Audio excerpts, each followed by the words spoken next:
Hi there, it's me again, Mr. Jamar Largo de la Cruz. It's week 7 and 8 with the course Academic English 1000016. I hope you're going to stay with me and let's learn together. See ya! Hi, hello. So this is Mr. Jamar Largo de la Cruz, and this is 100016 Academic English. So this is week 7 to 8. So I hope that you are going to stay with me until the end and let's learn. So let's go now to the objectives. So the first objective is you are going to 10-minute presentation, use visuals effectively, structure an abstract. Connect parts of an abstract using linking words. Identify the reader, type, and purpose of academic text. Understand the similarities and differences between text and structure of an abstract. Extract gist and specific information from overall part of presentation. So let's start with the reading. Lesson 1 is publishing matters. Okay, so it's all about the publishing materials. Now, to start with, work in pairs and answer the questions. How do you usually search for publications you need to read?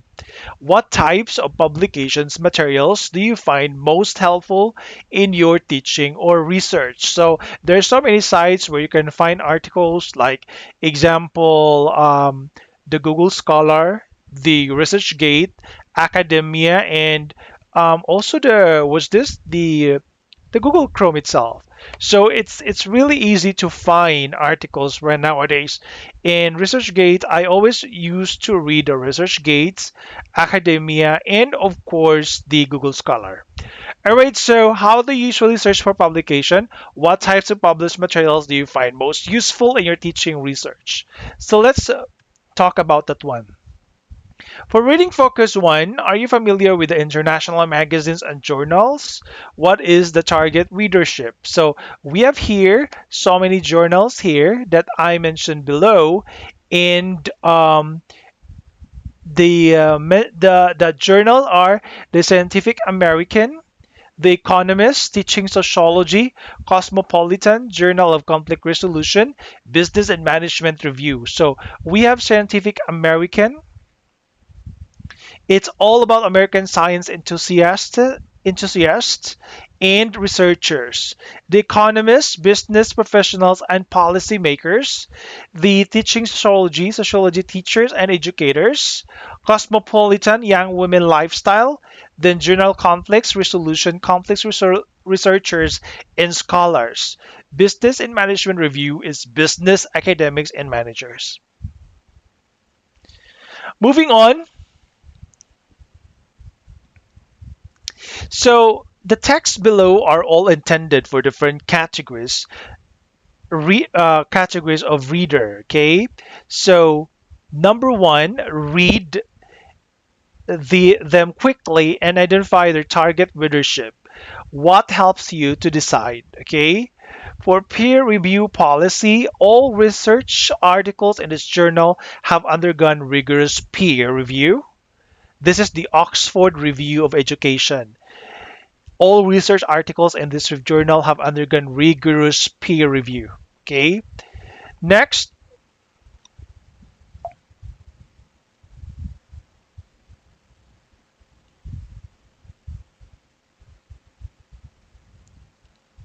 letter B. Okay.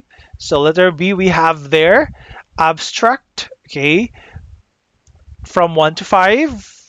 All right. So effect of low light and high noise on behavioral activity. Then this is the abstract. Okay. Next, originality. Okay, the letter C is the editor who has approached you may not know your work intimately. So originality. So let's see. Humans in a computer world. That's letter D.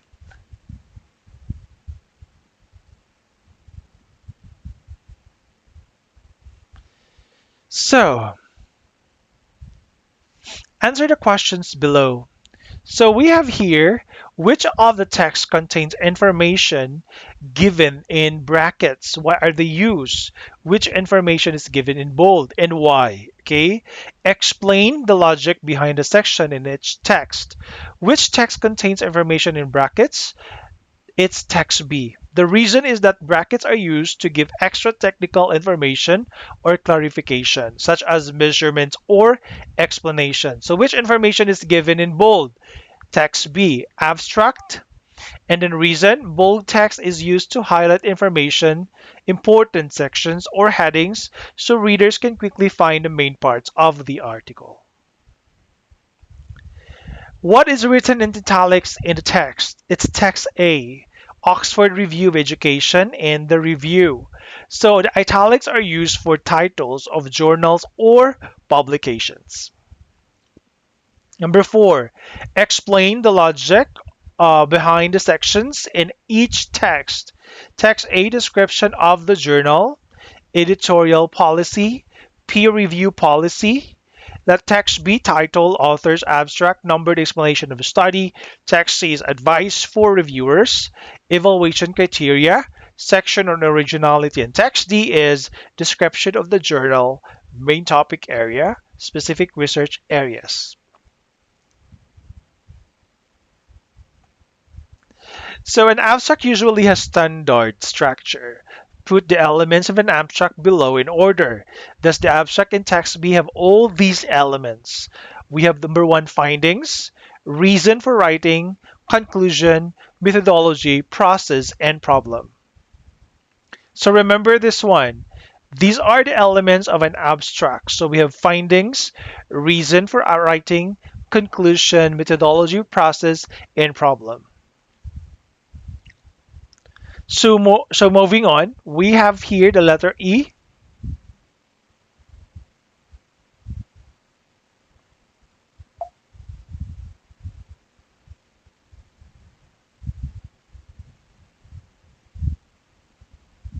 And now read the abstract below. The E, okay? And answer the questions. Does this abstract have the same structure as the abstract in text B? Does it contain all the elements listed in activity 6? What are the major differences between the two abstracts?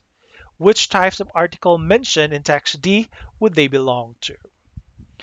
Activity 7. Mostly yes. Okay. The abstract in E have the same structure as B, mostly, but it's shorter and less detailed. It includes reason, method, findings, and conclusions. Major differences between the two abstracts. The text B, experimental scientific study, uses measurements and experiments. It's very technical. The text E, however, is having literature review, discusses previous studies, more conceptual and theoretical. And then number 3, which types of article in text D do they belong? Text B. Because text B is empirical article based on experiments and data, and text E is theoretical. It's about the reviewing the article or review of articles.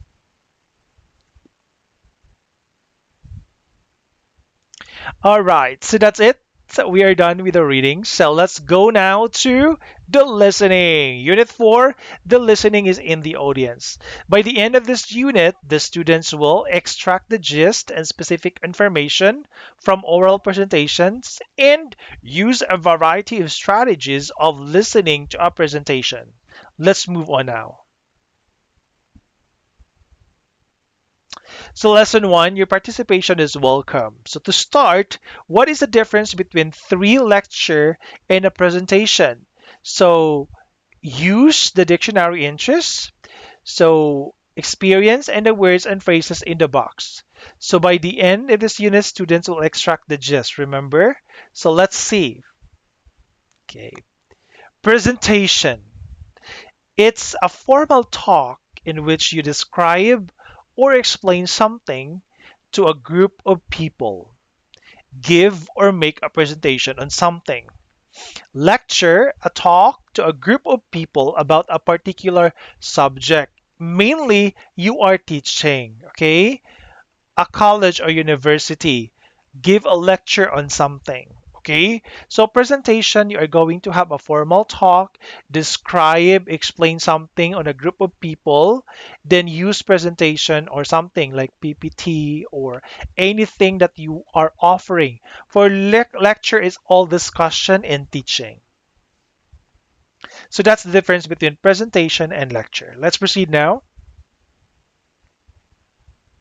So words and phrases. So we have the length, students, lecturers, managers, project, problem, relationship with the audience, and of course the visual support, university teachers, administrators, research organization, and interactive.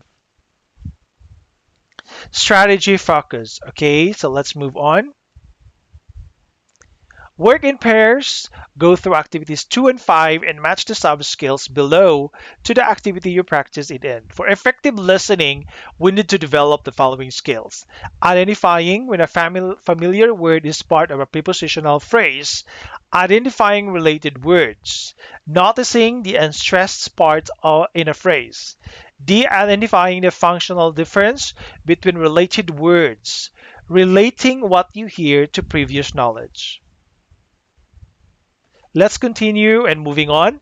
Let's listen to the presentation opener and complete the overview slide. So the presentation review, what are blank in general?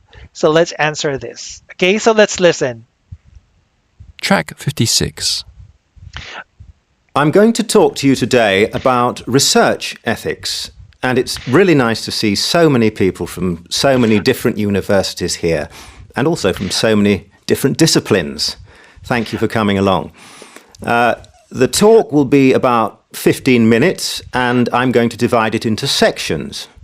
To get an overview, you might like to look at the screen.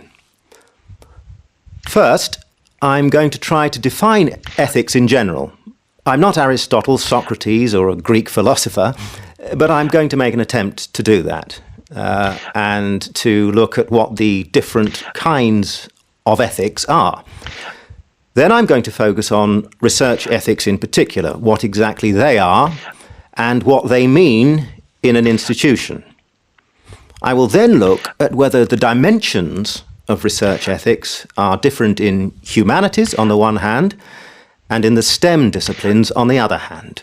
You can see what STEM stands for, the science, technology, engineering and mathematical disciplines. After that, I'm going to look at why some researchers are sometimes not ethical. What are the pressures that they work under? Finally, we're going to have a quick look at, and this is where your participation will be welcome, a quick look at what you can do within a university department to make sure that you behave ethically in your research. Very good. So let's go now. Look at the phrases below from the presentation opener. There is one mistake in each phrase. One, I'm going to talk to you today about research methods, and it's really nice. Thank you for coming alone, and so on. Please read. Work in groups of 3 and prepare a presentation opener. You can use the following phrases to help you. So these are the following phrases, useful following phrases to help you. Today I'm going to talk to you about blah, blah, blah. I'm going to divide the talk into, first I'm going to, and so on. Finally, for the last one.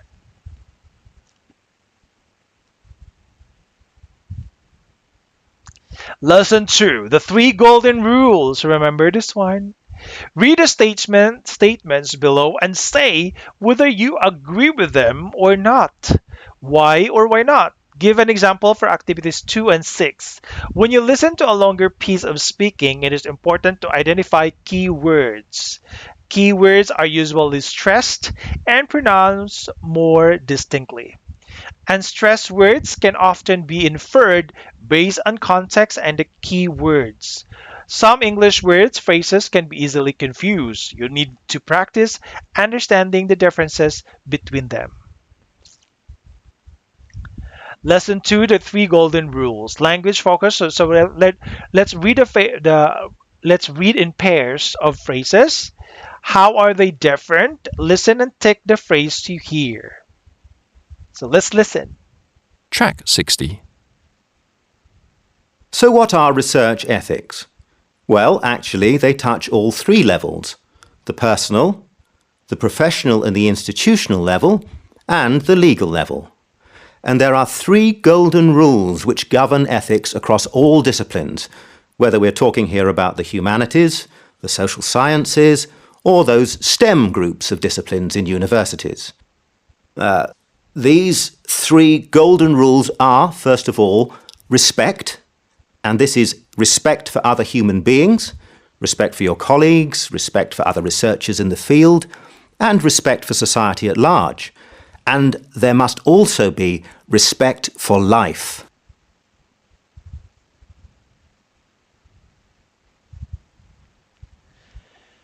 Listening for gist and for specific information. So to listen to what the speaker says about the three golden rules of research and check the most important keywords or phrases used.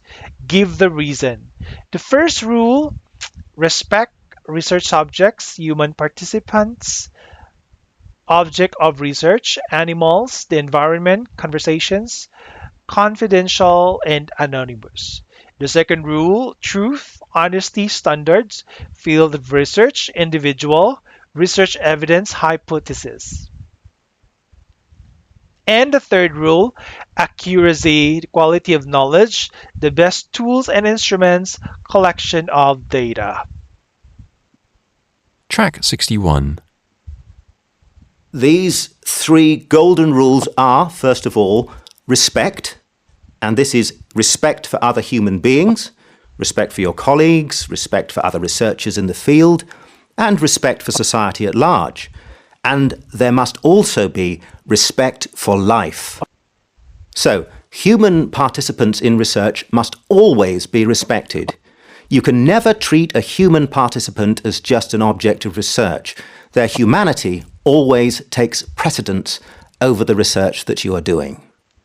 A researcher in linguistics, for example, cannot secretly record the natural conversations of people on a bus or in a train station without the knowledge and agreement of those people.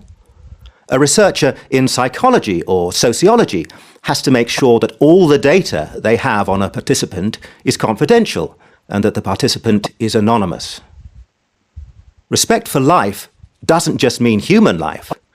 Respect for animals and the environment is also important.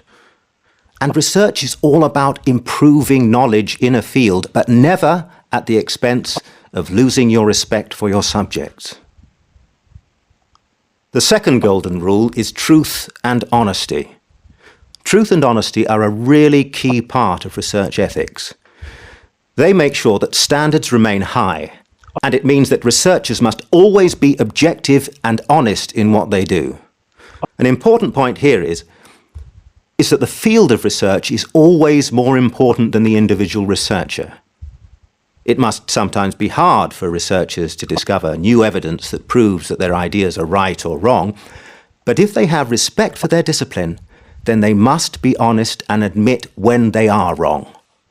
Sometimes you can spend years chasing a hypothesis, and then you finally find that you've been barking up the wrong tree. You can be dishonest, or you can be honest about it. And of course, researchers have to be honest and have to tell the truth. If you are honest and you tell the truth, you'll be trusted by others working in the same field. The third golden rule is accuracy. Every researcher wants to improve the quality of knowledge in their own field. So they have to plan their research carefully. They have to choose the best tools and instruments for carrying out their research. They have to keep accurate records of every stage of their research, accurate collection of data, and all the correspondence which surrounds research. So I think you can argue that these three core golden rules, core values of ethics, apply right across the spectrum of disciplines, regardless of whether they are social science, humanities, or STEM research areas. Oh, sorry. Part of the presentation. Give reasons. Research ethics ought to be applied on all three levels: personal, professional, and legal, in any field of research. There are three main rules that ought to be applied in any field of research. Respect for human beings is the basis for research ethics in any field of research.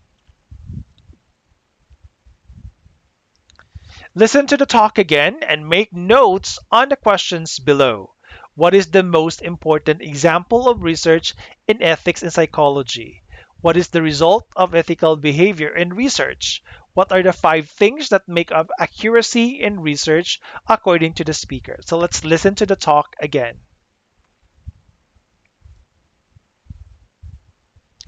Very good. So that's the end of speaking. So let's go now to lesson 3, working with visuals. To start with, work in groups. Think about the presentation you have seen at conferences. Create a list of do's and don'ts for an effective slide-based presentation.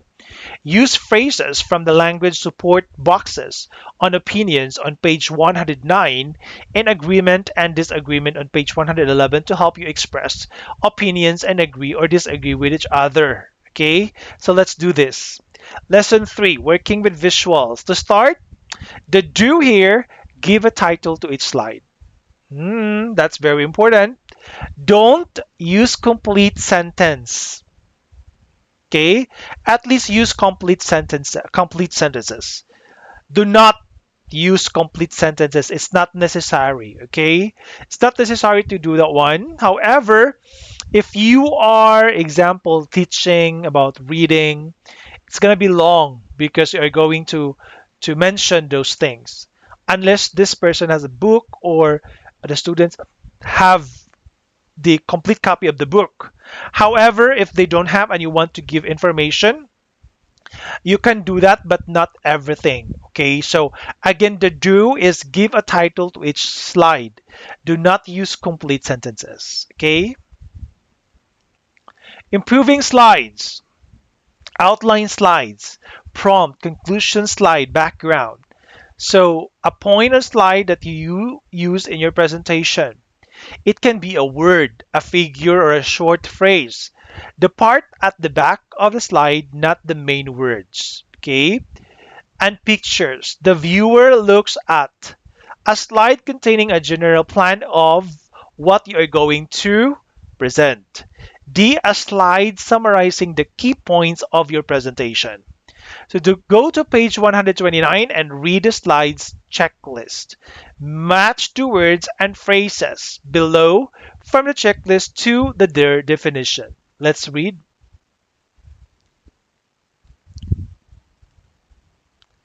Most policymakers, corporate executives, and so on, please read. I will give you time.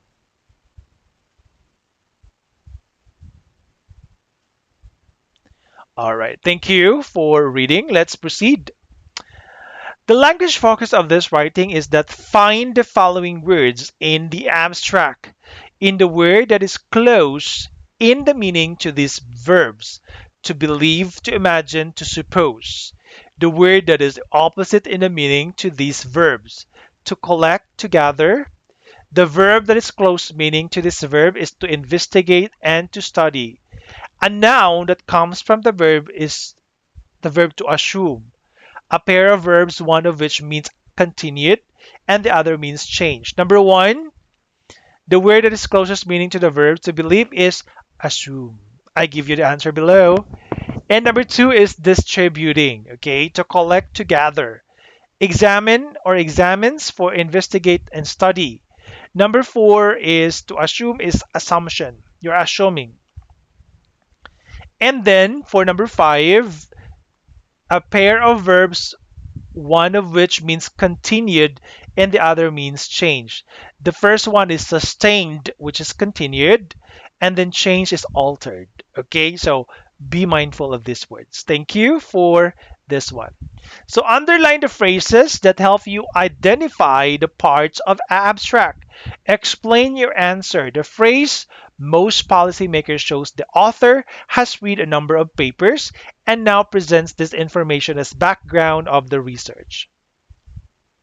Next, read the examples of linking words in the language support box. Say what the underlined words mean. Fill in the gaps with the highlighted words from the abstract language support linking words. Words are used to enumerate initially and so on. Please continue this.